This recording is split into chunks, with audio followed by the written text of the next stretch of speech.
तो आज लोग linear equation in two variables पढ़ने जा रहे हैं, दो चरों वाले रैखिक समीकरण। तो अब दो चरों से पहले एक चर वाली बात हो जाए, जैसे हम लोग ने इसके पहले पढ़ा था x plus one equal to 0 और x प्लस √2 इक्वल टू 0। इस तरीके से हम लोग पढ़ रहे थे, से √2y प्लस √3 इक्वल टू 0। तो these were the equations in one variable।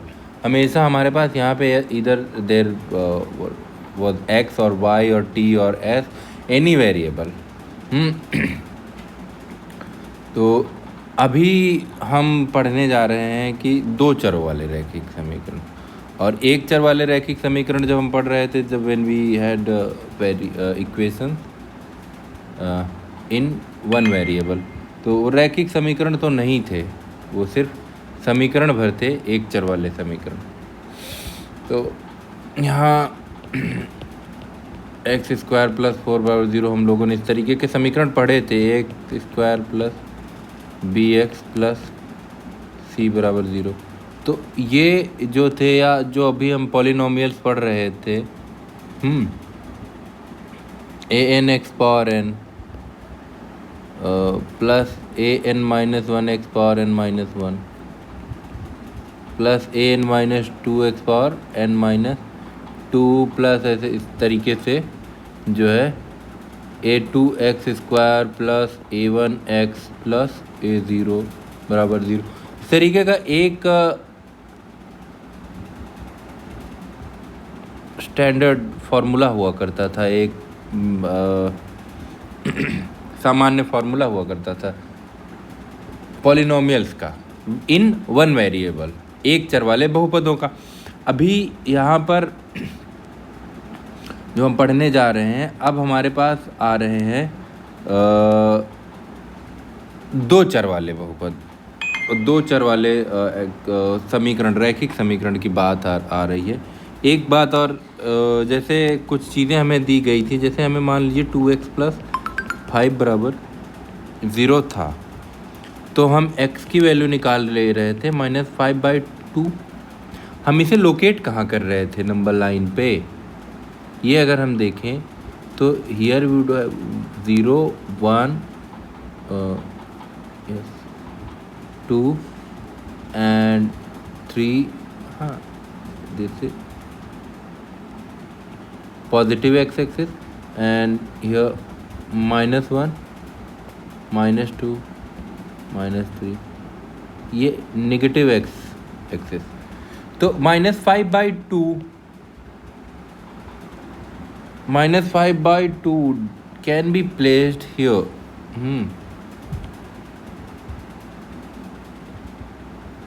यहाँ पे इसको हम लोकेट कर सकते थे, -5/2 को। ये बहुत आसानी से हम लोकेट कर ले रहे थे कि x की वैल्यू को कहाँ पे लोकेट किया जाए। ये और जब हम कोई इक्वेशन सॉल्व करते हैं तो हमें एक बात का ध्यान रखना पड़ेगा कि कोई भी समीकरण हो, उसके दोनों पक्षों में अगर हम किसी एक संख्या से गुणा कर रहे हैं तो उसके मान में कोई परिवर्तन नहीं आता है।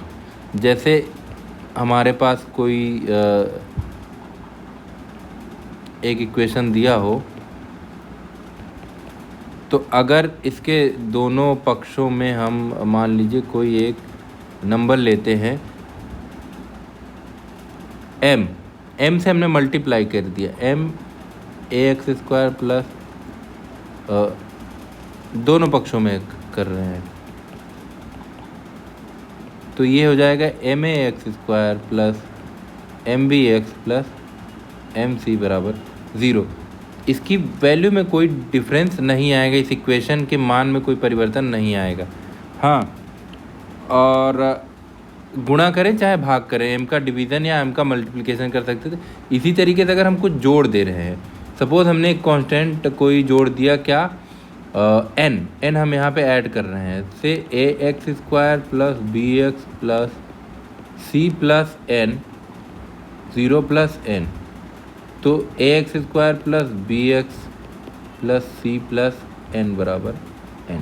ये जो है ये हमने n जोड़ा चाहे n घटाया तो हमारे इस इक्वेशन में जो हमारी प्राइमरी इक्वेशन थी, हमारे इस इक्वेशन के मान में कोई परिवर्तन नहीं आने वाला है। ऑलराइट, ये दो चीज़ें बहुत ही ज़्यादा दिमाग में रखनी है। अब दो चरों वाले रैखिक समीकरणों की बात कहाँ से आ जाती है, सवाल कहाँ से उठता है कि दो चर वाले रैखिक समीकरणों की हमें ज़रूरत क्या है। अभी तो दो चरों वाले समीकरण की बात करते हैं कि क्यों ज़रूरत है, फिर रैखिक समीकरण क्या होते हैं वो भी हम पढ़ेंगे, क्योंकि इसके जस्ट पहले हमने कोऑर्डिनेट ज्योमेट्री पढ़ी हुई है। तो अभी हम देखेंगे रैखिक समीकरण क्या होते हैं। तो एक एग्जाम्पल बहुत अच्छा आपकी बुक में दिया हुआ है कि नागपुर में भारत और श्रीलंका के बीच खेले गए एक दिवसीय अंतर्राष्ट्रीय क्रिकेट में मैच में दो भारतीय बल्लेबाजों ने एक साथ मिलकर 176 रन बनाए। अब मुझे क्रिकेटर्स के नाम नहीं याद रहते, मान लीजिए रोहित शर्मा और कोई एक और बैटर ले लीजिए आप, विराट कोहली खेल रहे हैं और उन दोनों ने, रोहित शर्मा ने और विराट कोहली ने मिलकर कितने रन बनाए हैं? 176। हमें ये नहीं पता है, हमें ये पता है कि उनकी पार्टनरशिप होती है कि हाँ उनके बीच में पार्टनरशिप 176 रन की है। हमें रोहित शर्मा के अलग रन्स नहीं पता है, विराट कोहली के रन्स अलग अलग नहीं पता है, लेकिन हमें टोटल रन पता है। हो सकता है रोहित शर्मा ने 100 रन मारे हों, विराट ने 76 मारे हों, तो मिल के 176 बन रहा हो, ठीक है। या सेम चीज़ हो सकती है, रोहित शर्मा ने 76 मारे हों, विराट ने 100 मारे हों, तो भी 176 हो जाएगा। या हो सकता है रोहित शर्मा ने 80 मारे हों और जो है विराट कोहली ने 96, तो भी आपका ये 176 हो रहा है। हाँ, इसी तरीके से हो सकता है रोहित शर्मा ने जो है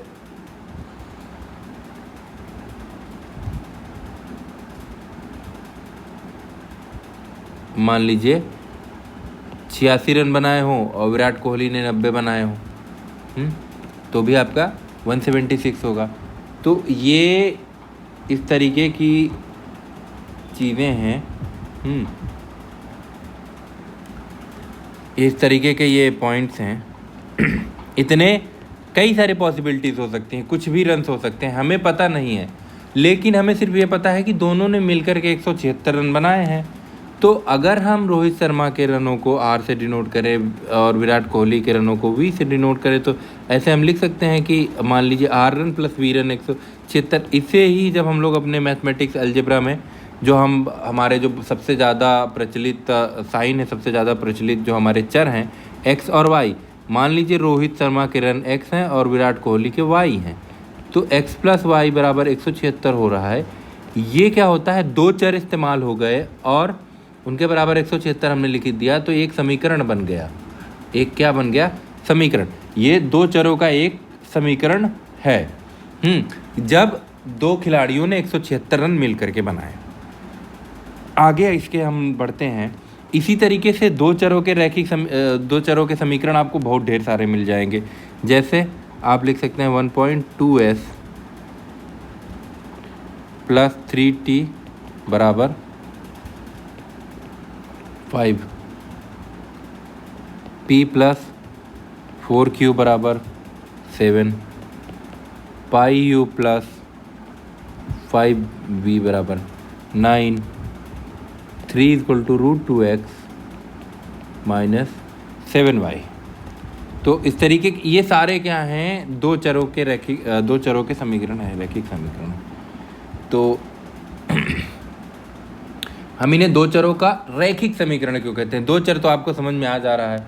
अच्छा, पॉलिनोमियल्स में आपको पता था कि बहुपद है, मतलब बहुत सारी घातें थी, इसलिए आपने पॉलिनोमियल्स कह दिया, और कोई भी घात पॉसिबल थी किसी भी पॉलिनोमियल में, तो आपने पॉलिनोमियल। रैखिक समीकरण, बार बार बात याद आ रही, रैखिक, लीनियर, कुछ जो है लाइन या रेखा से जुड़ा हुआ कुछ तो आ रहा है, तो रैखिक समीकरण हमें क्यों कहते हैं, इसको हम आगे देखते हैं।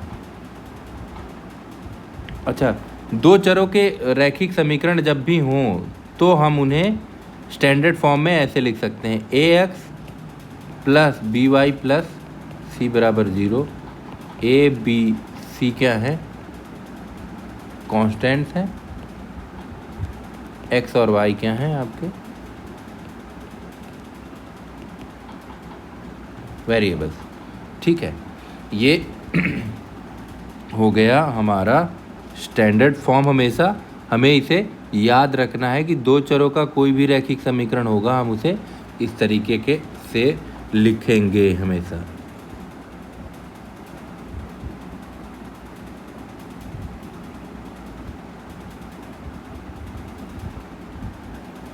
तो ये दो चरों का रैखिक समीकरण हो गया, उसका स्टैंडर्ड फॉर्म हो गया ax plus B Y plus C equal to 0। अब कुछ आप इक्वेशन दिए गए हैं जिनको आपको लिखना है ax plus B Y plus C के फॉर्मेट में, वो आप एग्जाम्पल्स करिएगा। बात आती है कि रैखिक समीकरण का हल, जहाँ से हमें ये पता चलता है कि रैखिक समीकरण ही क्यों कहते हैं। जैसे ये समीकरण आपको दिया गया है, कोई एक समीकरण दिया गया है ax plus B Y plus C के फॉर्म में प्लस सी बराबर 0 के फॉर्म में कोई इक्वेशन हमें दी गई है और हमसे इसका हल पूछा जा रहा है। अच्छा, एक एग्ज़ाम्पल लेते हैं। एक एग्ज़ाम्पल हमारे पास 2x प्लस 3y इक्वल्स 11, ये इक्वेशन है हमारे पास। तो x और y की क्या क्या वैल्यू, x और y क्या हल हो सकता है। हल का मतलब होता है जब हम चरों के मान निकाल लेते हैं, चरों का मान जब हम निकाल लेते हैं तो वो मान क्या होते हैं, वो ही समीकरण का हल होते हैं। जैसे 2x प्लस 5 बराबर 0 में हमने क्या निकाला था, x बराबर -5/2। तो -5/2 क्या था, रूट था। क्या था, रूट था। हल भी कह सकते हैं, हल। ठीक है, मूल, ये सारी चीज़ जो x की वैल्यू आ रही वही हल है, वही मूल है, वही रूट। तो यहाँ पे x और y की जो वैल्यू होगी वो समीकरण का हल होगा। अच्छा, x बराबर 3 और y बराबर 2 पर आप देखिए रखने पर क्या दाहिना पक्ष और बायां पक्ष बराबर होता है इस इक्वेशन में। मान लीजिए ये इक्वेशन हमारे पास एक है, तो x बराबर 3 हमने रखा 2 × 3 प्लस 3 × y बराबर 2 रखा है 3 × 2 इक्वल टू, ये देखते हैं 6, ये हो गया, ये 6 हो गया, ये हो रहा है 12। तो ये है। क्या यही इकलौता हल है इसका, क्या कोई और हल नहीं हो सकता है, ये बड़ा सवाल है। हाँ, जैसे हम देखते हैं कि मान लीजिए एक और हमने ले लिया x बराबर 0 और y बराबर 4 ले लिया। तो आप देखिए ज़रा, 2 × 0 प्लस 3 × 4 क्या होगा, ये 0 हो जाएगा प्लस ये 12 हो जाएगा। ये आपके राइट हैंड साइड के बराबर आ रहा है, 12 के बराबर आ रहा है ना। अच्छा, x बराबर 6 पे देखिए और y बराबर 0 पर ज़रा देखिए। हमारा इक्वेशन क्या है, हमारा इक्वेशन है 2x प्लस 3y बराबर 12। तो ये देख रहे हैं x बराबर 6 हमने रखा 2 × 6 प्लस y बराबर 0 रखा 3 × 0, ये 12 हो गया, ये 0 है बराबर 12 बराबर राइट हैंड साइड हमेशा दाहिने पक्ष को संतुलित कर रहा है, दाहिने पक्ष के बराबर हो रहा है। तो ये वैल्यूज कौन कौन सी शुरू से देखेंगे, 6 0 क्या क्या 6 0 और 0 और 4, 0 and 4 and 3 and 2, इन सब पे ये इक्वेशन बैलेंस हो रही थी, मतलब हमें लेफ्ट हैंड साइड के इक्वल राइट हैंड साइड मिल रहा था। तो अच्छा, इनको हमने ब्रैकेट में रखा है। ये ऐसे ब्रैकेट में, स्मॉल ब्रैकेट में ऐसे 2 नंबर अगर जब लिखे जाते हैं कॉमा के साथ, तो इन्हें क्या कहते हैं, क्रमित युग्म कहते हैं। क्या कहते हैं, क्रमित युग्म।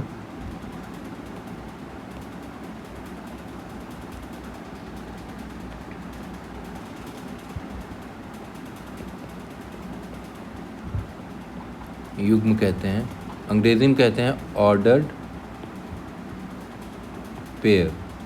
ऑर्डर्ड पेयर सेट थियरी का एक टॉपिक है, अगर हाई स्कूल में आता है तो ये पढ़ाया जाएगा। इन्हें क्रमित युग्म कहते हैं, ऐसे 6004 जब ये स्मॉल ब्रैकेट में लिखे रहे। तो ये सब क्या है, ये सारे एक्स और वाई की वैल्यू दे रहे थे। तो अगर जब हम एक्स और वाई की वैल्यू निकालने लगते हैं तो हमें बहुत सारे एक्स और वाई मिल जाते हैं, केवल यूनिक नहीं मिलता था। जबकि इस इक्वेशन में देखिए x की वैल्यू -5/2 के अलावा कुछ हो ही नहीं सकती है। -5/2 के अलावा कोई भी संख्या रखेंगे दाहिने पक्ष के बराबर नहीं होगी नंबर। हाँ, तो लेकिन यहाँ पे क्या है, यहाँ क्या यूनिकनेस मिल रही है, क्या कोई एक मान x और y का मिल रहा है कि जो सिर्फ x और y का पर्टिकुलर कोई मान हो और वो इन सबको संतुलित कर दो, वो इस इक्वेशन को संतुलित कर दे, इकलौता यूनिक नहीं मिला है। x का मान 6 भी हो सकता है, 0 भी हो सकता है, 3 भी हो सकता है, हाँ, और y का मान 0, 4, 2 कुछ भी हो सकता है। तो अब क्या करते हैं हम अपनी इच्छानुसार, जैसे क्या है कि हमारा इक्वेशन यही था 2x + 3y = 12। अपनी इच्छानुसार हमने मान लीजिए x = 1 लिया। तो x = 1 जब हम लेते हैं तो y बराबर हमें मिलता है 3y। x की वैल्यू यहाँ पे 2 × 1 रखा हमने, प्लस 3y = 12 किया। तो x = 1 रखने पर ये देखिए 2 को उधर हम भेजेंगे तो ये हो जाएगा 3y = 12 - 2, फिर हो जाएगा y = 10/3। तो x = 1 के अकॉर्डिंग हमें y की वैल्यू क्या मिली, 10/3। x = 2 पे हमने देखा था y की वैल्यू हमें मिल गई थी x = 2 लेते हैं तो क्या होता है, सपोज x = 2 हमने लिया, 2 × 2 किया प्लस 3y = 12 लिया।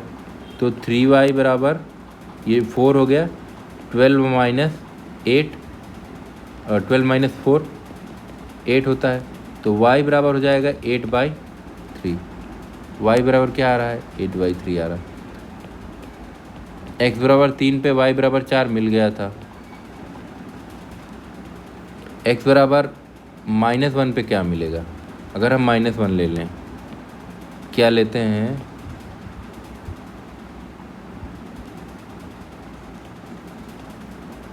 x का मान -1 हमने लिया और हमें कहाँ रखना है, यहाँ पे 2 × -1 प्लस 3y = 12।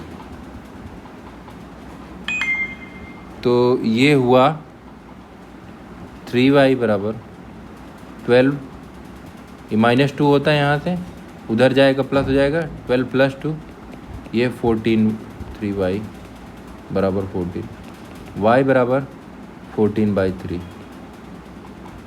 ठीक है, -1 पे 14/3 मिल रहा है, 0 पे क्या मिल रहा है, x = 0 पे y = 4 मिल रहा है। ठीक है, तो ये इतने वैल्यूज, ऐसे कुछ भी हम x का मान लेंगे उसके कॉरस्पॉन्डिंग हमें y की वैल्यू मिलती जाएगी। इन सब को जो है हम अपने ऑर्डर्ड पेयर में लिख सकते हैं। एग्ज़ाम्पल है आपको इसी तरीके से जो है ऑर्डर्ड पेयर निकालने के लिए दिया गया है एग्ज़ाम्पल।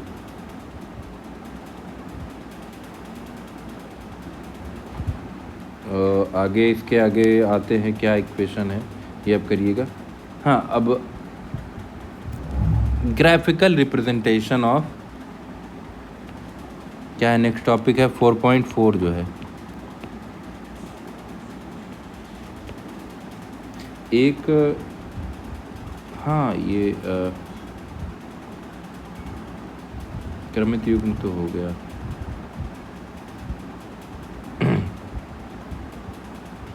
ग्राफिकल रिप्रेजेंटेशन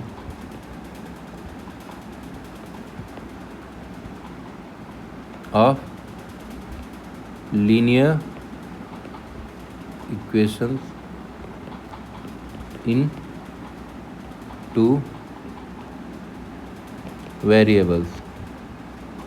ये लिखा हुआ है, दो चरों वाले रैखिक समीकरणों का आरेख होता, आलेख नहीं होता। आलेख डिक्टेशन और इमिटेशन, ये है आरेख है। तो मान लीजिए x plus 2y equal to 6 ये दिया है ना, तो जो जैसे हमने x का मान अभी हम ले रहे थे और x के कोरस्पॉन्डिंग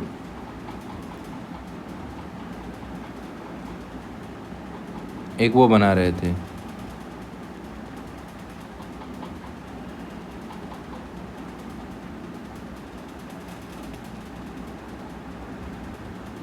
x प्लस 2y बराबर 6 दिया। जैसे x का मान यहाँ पे 0 रख दें तो 2y बराबर 6 हो जाएगा। अगर x का मान 0 रखते हैं, देखिए वैल्यूज़ कैसे हम फाइंड आउट करते हैं। जैसे हमने x का मान क्या रख दिया, 0 रख दिया, और 2y बराबर, तो y का मान हो गया 3, x का मान हमने मान लीजिए 2 रख दिया। कितना रख दिया, 2 रखने पर 2 उधर चला जाएगा तो 2y इक्वल टू 4 हो जाएगा। y की वैल्यू आ जाएगी 2, x की वैल्यू 4 रखने पर y की वैल्यू 1 हो जा रही है, x की वैल्यू 6 रखने पर y की वैल्यू 0 मिल जाएगी। यहाँ पे आप देखिए रखिएगा, यहाँ पे 2 रखेंगे तो उधर जाके ये हो जाएगा 4, और 2y से 2y इक्वल टू 4 रहेगा तो y की वैल्यू 2 आ जाएगी। यहाँ 4 रखेंगे, 6 माइनस 4 उधर जाके 2 हो जाएगा, 2y इक्वल टू 2 है तो y की वैल्यू 1 हो जाएगी। x बराबर 6 रख देंगे, 6 उधर जाके 0 हो जाएगा, और 2y इक्वल टू 0 है तो y का वैल्यू भी 0 हो जाएगा। तो ऐसे हमें क्या मिल रहे हैं, हमें x और y का एक समूह मिल जा रहा है, x और y के मानों का एक बहुत वो मिल जा रहा है, ठीक है।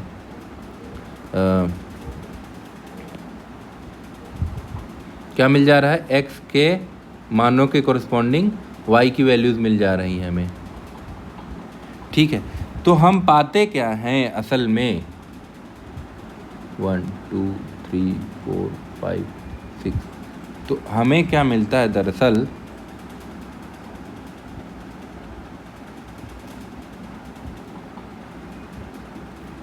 हमें मिलता है 1, जैसे हमने पहले क्या वैल्यू ली, x बराबर 0 पर, ये क्या है, x बराबर, देखिए x बराबर 0 था, x बराबर 0 यहाँ पे लाई करता है। हम कोऑर्डिनेट ज्योमेट्री पढ़े हैं, x अगर 0 हो, जैसे ये ऑर्डर्ड पेयर मिल गया, अगर हम आपसे पूछे कि बिंदु 0 3 कहाँ होगा, तो आप 0 यहाँ पहले x अक्ष पर देखेंगे, 0 ये है, 3 हम y अक्ष पर देखेंगे, एक ये रहा y बराबर 3। तो पहला पॉइंट हमारा ये हो गया। अगर इस पॉइंट को a से डिनोट कर दें तो पहला पॉइंट a हमारा यहाँ है, और मान लीजिए ये 2 है और y की वैल्यू भी 2।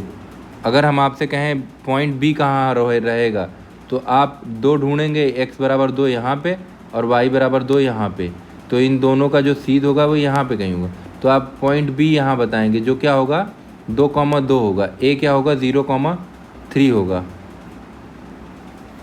ठीक है। इसी तरीके से पॉइंट 4 पर ये पॉइंट है x बराबर, इस कहा जाए पॉइंट c को आप डिनोट करिए, जो क्या है c का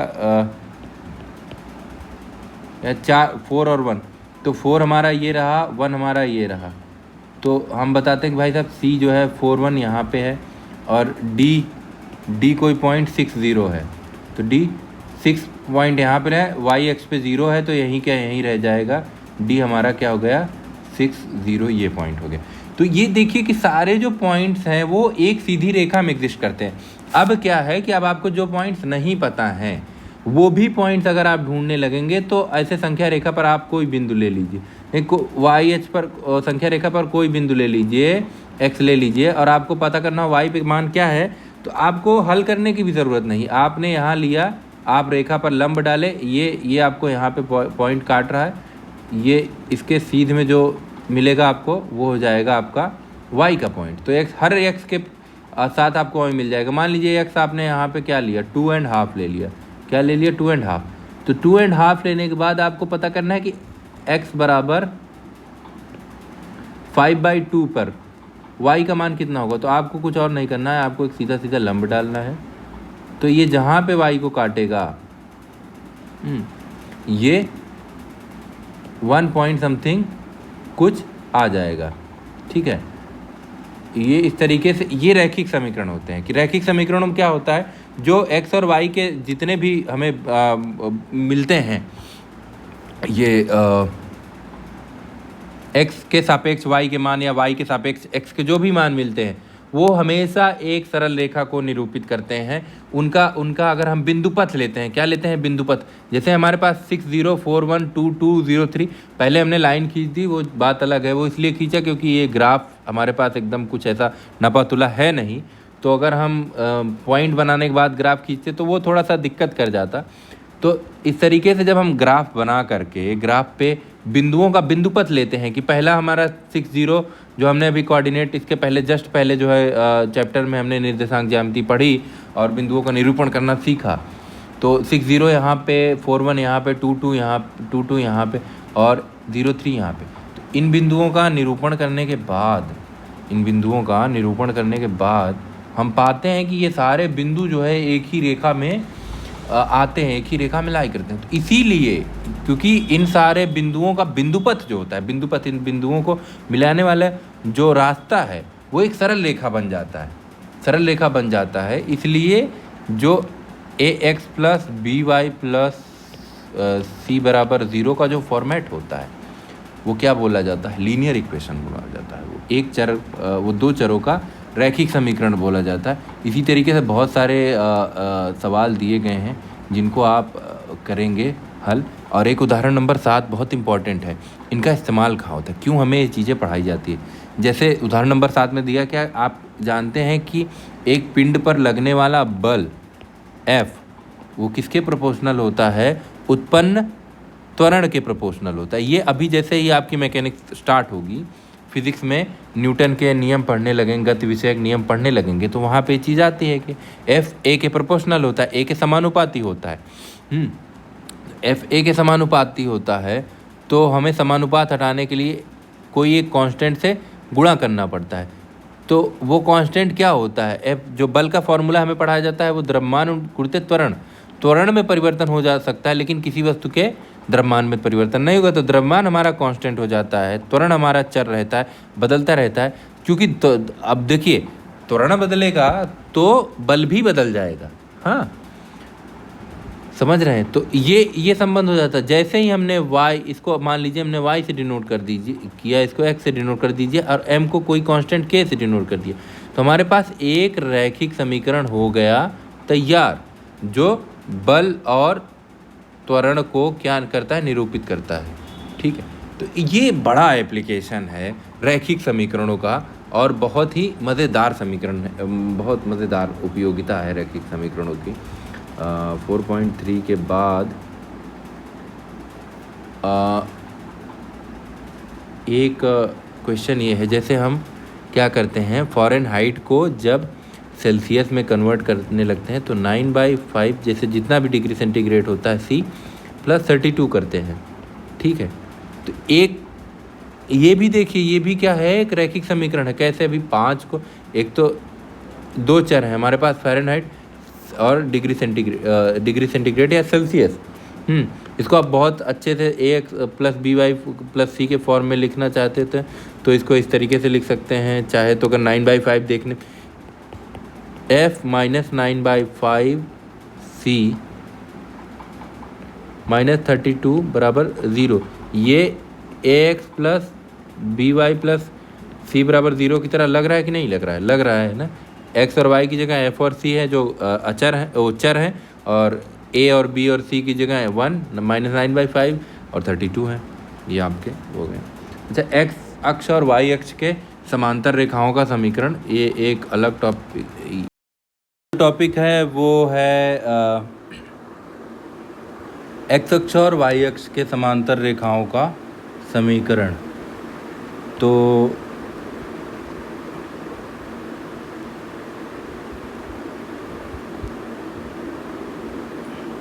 सपोज ये हमारे x अक्ष है, ये y अक्ष। तो अभी के लिए जो आपके सिलेबस में जो एग्ज़ाम्पल दिए गए हैं, मान लीजिए कि हमारे पास कुछ पॉइंट्स है, एक बिंदुपथ है हमारे पास, और वो बिंदुपथ कुछ इस तरीके से है कि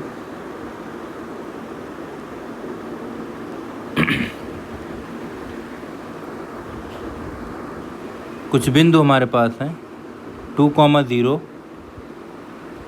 -3,0 4,0 और कोई और एक बिंदु है n,0। तो इनका ज़रा देखिए कि इनकी लोकेशन क्या होगी, ये कहाँ पे हमें मिलेंगे, इन चतुर्थांशों पे कहाँ पे मिलेंगे। 2 0 तो मान लीजिए हमने इस तरीके से डिवाइड किया 1 2 3,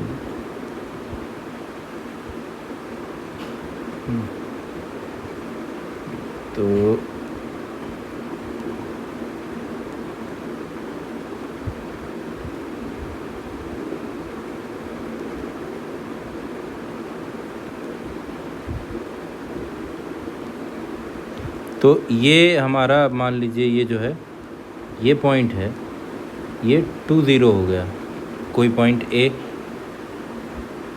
फिर हमें -3 0 बताना है, तो ये कोई पॉइंट है B जो यहाँ पर -3 0 को रिप्रेजेंट कर रहा है, -3 0। इसी तरीके से 4 0 हमारा यहाँ पे आ रहा है, 4,0 ये मान लीजिए पॉइंट C है। n,0 कहाँ होगा, अगर n कोई पॉइंट है, मान लीजिए n कोई नंबर है यहाँ पे, तो n0 भी यहाँ एग्जिस्ट कर सकता है। हम क्या देख रहे हैं, इन सारे बिंदुओं में कोटि 0 थी, कोटि 0 थी। कोटि 0 मतलब y का मान क्या था, x का मान लीजिए कुछ भी वेरी कर रहा था, लेकिन y का मान हर बार क्या था, 0 था ना। और y का मान 0 होने पे हमें सारे बिंदु कहाँ मिलेंगे, जो हमारा बिंदु पथ रहेगा वो, या इन बिंदुओं से जाने वाली जो रेखा रहेगी वो क्या होगी, y बराबर 0 होने पे वो रेखा होगी x अक्ष, x एक्सिस। तो y बराबर 0 होने पर हमें x अक्ष पूरा का पूरा मिल जा रहा है, क्योंकि हम कुछ भी पॉइंट ले लें हमें कहाँ मिलेगा, x अक्ष पे। तो जब हम कहते हैं कि भाई x अक्ष का समीकरण क्या होगा, क्योंकि ये भी तो एक सरल रेखा है, तो हर सरल रेखा का एक समीकरण होता है। तो अगर x अक्ष का समीकरण आपसे पूछा जाए, आप सीधे कह दीजिए y बराबर 0, क्योंकि y बराबर 0 भर रख दीजिए। x अक्ष कोई भी बिंदु आप की कोटि 0 रहे, भुज कुछ भी ले लीजिए, आप x अक्ष पाएंगे ही पाएंगे, x अक्ष। और इसी तरीके से इनको रिवर्स कर दीजिए, आप इनको क्या कर दीजिए, रिवर्स कर दीजिए। रिवर्स करने के बाद मान लीजिए आपके पास कुछ पॉइंट्स हैं 0,2, 0,-3, 0,4 या 0,n, इस तरीके का पॉइंट है। अब इनकी लोकेशन कहाँ पे होगी, देखिए 0,2 कहाँ होगा, 0,2 ये आपका पॉइंट है, ये पॉइंट है जो 0,2 को डिनोट करेगा। 0-3 जो है इस पॉइंट पे आएगा, 0-3। 0,4 ये वाला पॉइंट है जो 0,4 को डिनोट करेगा। और 0n मान लीजिए कोई एक जनरल पॉइंट है 0n। तो अब यहाँ पर भुज 0 है, भुज 0 है, तो हमारा चाहे कुछ भी पॉइंट हो, हमें सब कहाँ मिल रहे हैं, y अक्ष पर। y अक्ष पर ना, y अक्ष पर भुज हमारा क्या, अगर 0 है तो हमें क्या मिल रहा है, y अक्ष मिल रहा है या नहीं, y अक्ष मिल जा रहा है। तो हम कहते हैं कि y अक्ष का समीकरण क्या होगा, ये जो सरल रेखा मिल रही है, ये बिंदुओं का बिंदुपथ जो, तो ये क्या है, दरअसल ये हमारा है y अक्ष। तो हम कहते हैं कि y अक्ष का समीकरण क्या हो गया, x बराबर 0, और x अक्ष का समीकरण y बराबर 0। अच्छा, अब कुछ और बिंदुओं पर थोड़ा सा नज़र डालते हैं। अब जैसे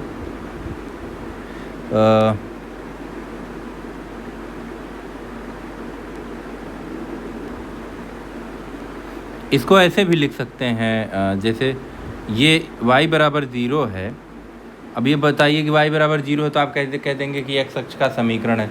सवाल ये भी उठता है ना, क्योंकि अभी तो आपने पढ़ा था कि जो रैखिक समीकरण होंगे वो ax plus by plus c बराबर 0 के फॉर्मेट में होंगे। तो यहाँ पे y बराबर 0 ही कैसे रेखा को निरूपण कर देगा, x अक्ष कहाँ गया, ये x का जो गुणांक है ये इस फॉर्मेट में तो है नहीं, तो इसको इस फॉर्मेट में समझ लिया जाता है। वो कैसे समझेंगे, हम लिख सकते हैं, हमारे पास है y बराबर 0, हमारे पास क्या है, y बराबर 0 है। इसको हम इस तरीके से लिख सकते हैं 0 into X plus 1 into Y बराबर 0, या 0 into X plus 1 into Y plus 0 बराबर। तो a की जगह हमारा ये हो गया, a की जगह 0 हो गया, b की जगह 1 हो गया, c की जगह क्या हुआ, 0 हुआ। तो ये ax plus B Y plus C के फॉर्मेट में आ गया। और यही काम हम यहाँ भी कर देंगे। यहाँ x का कोफिशिएंट 0 हो जाएगा, x का जो गुणांक है वो x का कोफिशिएंट, y अक्ष के केस में x का कोफिशिएंट, x का गुणांक जो है वो 1 हो जाएगा। हाँ, अब अगला दिया है इन्होंने कि x बराबर एक समीकरण इन्होंने दिया x-2 बराबर 0 लीजिए। इसे हम केवल एक चर वाला एक समीकरण कह सकते हैं। तो इसका अद्वितीय हल क्या होगा, अगर इस तरीके से है तो x बराबर हर केस में क्या हो रहा है, ये तो हम जानते हैं कि x-2 बराबर 0 है, तो x बराबर 2 होगा। और ये क्या होगा, यूनिक सोल्यूशन होगा। क्या होगा, यूनिक, अद्वितीय, x का मान 2 के अलावा कुछ नहीं हो सकता है। अच्छा, और x बराबर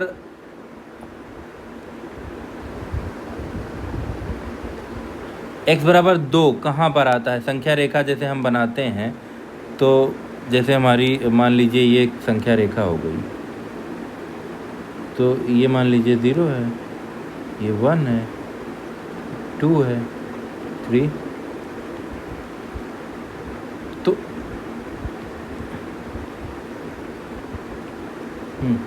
तो x बराबर 2 एक संख्या रेखा पर एक बिंदु होता है। इस तरीके से मान लीजिए ये पॉइंट होगा, ये पॉइंट P, ये जो पॉइंट है हमारा क्या, P, ये पॉइंट P ही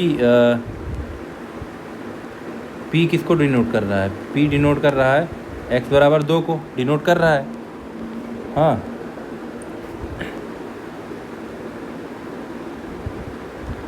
अगर ये जो x बराबर 2 है इसको हम या जो ये x-2 बराबर 0 है, इसको जैसे हम x बराबर 0 को एक इसकी तरह मान रहे थे, रैखिक समीकरण की तरह, अगर x-2 बराबर 0 एक रैखिक समीकरण हो, मान लिया जाए, तो क्या होगा, उसको किस फॉर्मेट में होना चाहिए, उसको ax plus B Y plus C बराबर 0 के फॉर्मेट में होना चाहिए अगर रैखिक समीकरण होगा।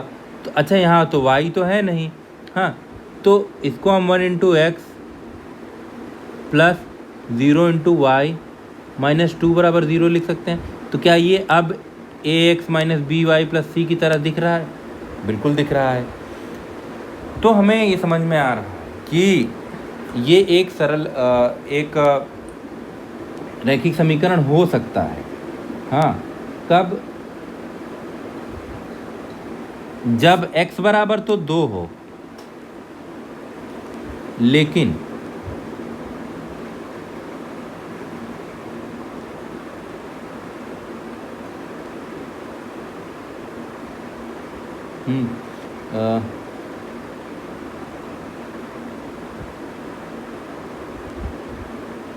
इसके अपरिमित हल होते हैं। अपरिमित हल होने का मतलब ये है कि x बराबर तो 2 हमने निकाल रखा है, और y बराबर r, ये चीज़ रख लें हम।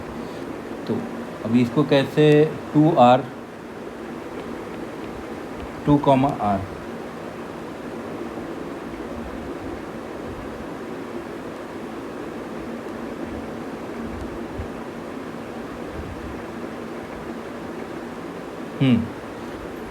अगर y की कोई भी वैल्यू रखें हम इस रैखिक समीकरण में, देखिए ये जो हमारा एक रैखिक समीकरण है, ये रैखिक समीकरण है,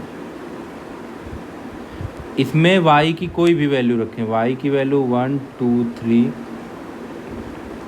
r, कुछ भी रखें, कोई रियल नंबर रखें, तो क्या उसके मान में कोई परिवर्तन आने वाला है, नहीं, ये हमेशा यही x माइनस टू बराबर ज़ीरो ही रहेगा। क्यों, चाहे आप 1 रखिए तो भी ये ज़ीरो हो जाएगा, क्योंकि गुणांक y का क्या है, ज़ीरो है। गुणांक हर केस में y ज़ीरो है, तो y की किसी भी वैल्यू पर ये मान में परिवर्तन नहीं आने वाला है, तो हम कुछ भी ले सकते हैं। अच्छा, तो हमें कुछ बिंदु पथ मिलेंगे, कई हल हो सकते हैं। r का मान अगर हम कुछ भी रख देंगे तो हमें क्या मिल रहा है, जैसे r का मान अगर r बराबर हम 1 रख देंगे तो 2 1 मिल सकता है हमें, फिर भी x माइनस टू बराबर 0 ही रहेगा। वो r का मान हम 2 रख लें तो 2 2 मिल जाएगा। इसी तरीके से 2 3 r का मान अगर हम -1 भी रख ले तो भी यहाँ रखने पर -1 ज़ीरो हो जाएगा अपने आप। वो x माइनस टू बराबर 0। इस समीकरण के मान में कोई परिवर्तन नहीं आ रहा है, y की कुछ भी वैल्यू रखने पर, y या r की कोई भी वैल्यू रखने पर परिवर्तन नहीं आ रहा है। तो चाहे 2 -2 ले लें, 2 -5 ले लें, तो ये जो बिंदुपथ बन रहा है, इन सारे बिंदुओं का बिंदुपथ 2 1 2 2 2 3 2 -1 2 -2, इनका जो बिंदुपथ बन रहा है, इनको देखिए ज़रा, इनका बिंदुपथ कैसे है। ठीक है, आपका मूल बिंदु थोड़ा सा बहक गया है। मान लीजिए ये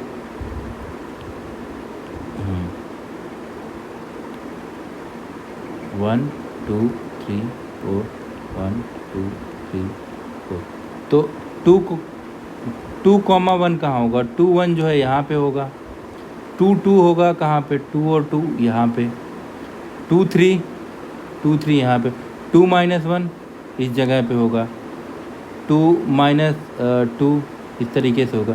तो ये जो बिंदुपथ बन रहा है, इसको जब हम मिला के एक रेखा खींचेंगे तो वो रेखा y अक्ष के, आपको देखिए, आपको दिख रही होगी कि y अक्ष के समांतर है, 2 से जा रही है। तो ये रेखा जो y अक्ष के समांतर आपको दिख रही है, वो किस इक्वेशन से आई है, वो आई है x बराबर 2 से।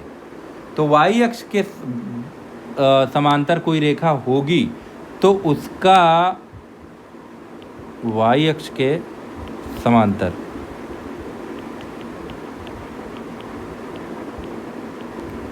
जो रेखा होगी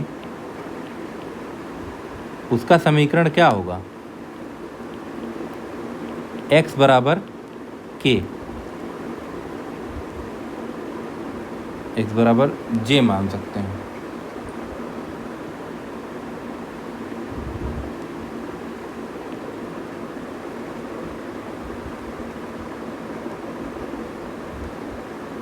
x बराबर हम j ले सकते हैं। j क्या है, j यही है, j आपके j आपके ये मूल बिंदु से कितनी दूरी पर x को काट रही है, वो आपका j हो गया। जैसे यहाँ पे 2 पर काट रही थी, यहाँ पे हमें 2 से जा रही थी, मूल बिंदु से 2 इकाई की दूरी पर जा रही थी, तो इसलिए y अक्ष के समांतर रेखा का समीकरण यहाँ पर x बराबर 2 था। क्योंकि सारे पॉइंट हमें क्या मिल रहे थे, x माइनस टू बराबर 0 पे हमें 2 1 2 2 2 3 2 -1 सारे जो है उसी जगह से जा रहे थे और उसी रेखा पर ही थे। तो y अक्ष के समांतर रेखा का समीकरण x बराबर j हो गया। इसी तरीके से x अक्ष के समांतर रेखा का समीकरण क्या होगा, x अक्ष के समांतर रेखा का समीकरण जो होगा वो होगा y बराबर k। y तो जो x अक्ष के समांतर जाएगी वो ऐसे रहेगा,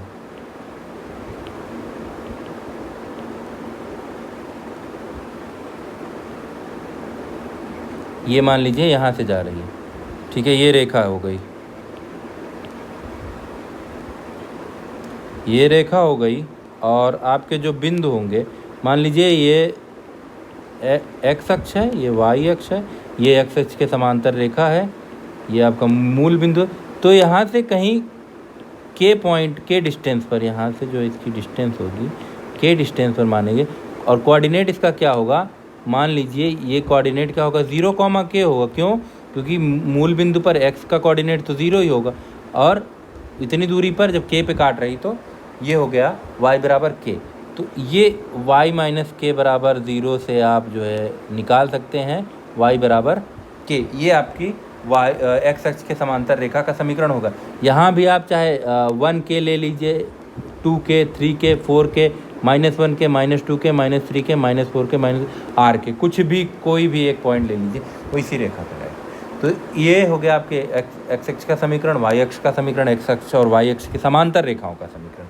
ये बहुत इंपॉर्टेंट है, क्योंकि आगे जब हम हाई स्कूल में इसको पढ़ेंगे निर्देशांक ज्यामिति, तो हमें दरअसल जो हम सरल रेखाएं पढ़ते हैं, ये तो बहुत आसान से सरल रेखाएं थी जिनके हमने समीकरण बताए। एक तो हमने मूल बिंदु का देखा, और दूसरा हमने क्या देखा कि दूसरा हमने जो है अक्षों के पैरेलल जो रेखाएं थी उनका देखा, अक्षों के समांतर, और अक्षों का समीकरण देखा। तो ये बहुत बेसिक चीज़ थी जब हम सरल रेखा का समीकरण देख रहे थे, हम अपने लीनियर इक्वेशन से, रैखिक समीकरण से। इसके बाद जो आपके हाई स्कूल में आएगा वो आ जाएगा कि जब कोई रेखा इस तरीके से जा रही हो, कैसे, ऐसे जा रही हो। अब कोई रेखा इस तरीके से जा रही हो, ये ना तो मूल बिंदु है, ना तो ये रेखा जो है एक्स अक्ष के समांतर है, ना तो वाई अक्ष के समांतर है। तो क्या इस रेखा का भी समीकरण हम इस तरीके से बता सकते हैं, ax + by + c = 0? क्योंकि ये अगर सरल रेखा है तो कोई ना कोई रैखिक समीकरण इसको भी बयां कर रहा होगा, तो उसको कैसे फाइंड आउट करेंगे, ये चीज़। तो ये जो है अगली कक्षाओं में पढ़ेंगे। यहाँ पे हमें बहुत अच्छी चीज़ें मिलेंगी। सरल रेखा के कई अलग अलग फॉर्मेट हो जाते हैं, कैसे कैसे निकालेंगे। जैसे जब इस तरीके की कोई रेखा आएगी तो हम देखेंगे कि वो ऐसे, एक फार्मूला ये होता है कि धन एक्स अक्ष से जो कोण बन रहा है उसके बेसिस पे एक फार्मूला निकलता है। सब फॉर्मूले बाद में यहीं आते हैं, लेकिन निकालने के तरीके अलग अलग होते हैं। एक ये होता है कि एक्स अक्ष पे कहीं काट रही है, वाई अक्ष पे कहीं काट रही है, उससे हम लोग निकाल लेते हैं। एक क्या होता है कि मूल बिंदु से हम रेखा पर लंब डाल देते हैं, और जो है उस लंब के हिसाब से सरल रेखा का समीकरण निकालते हैं। फिर हम और आगे जब बढ़ते हैं तो इस पर्टिकुलर जो रेखा है, ये वाली रेखा है, मान लीजिए ये रेखा, इसके कोई पैरेलल रेखा हुई, उसका समीकरण कैसे निकलेगा, या इस पर कोई रेखा लंब रेखा होगी, तो क्या हमें अगर इस रेखा का समीकरण दिया हुआ है इस तरीके से, तो क्या इस रेखा का समीकरण निकल सकता है जो लंब है या जो समांतर है। तो ये सारी चीज़ें हाई स्कूल में पढ़ेंगे आगे जब हमारा वो होगा। तो इसके लिए बस आज के लेक्चर के लिए इतना ही।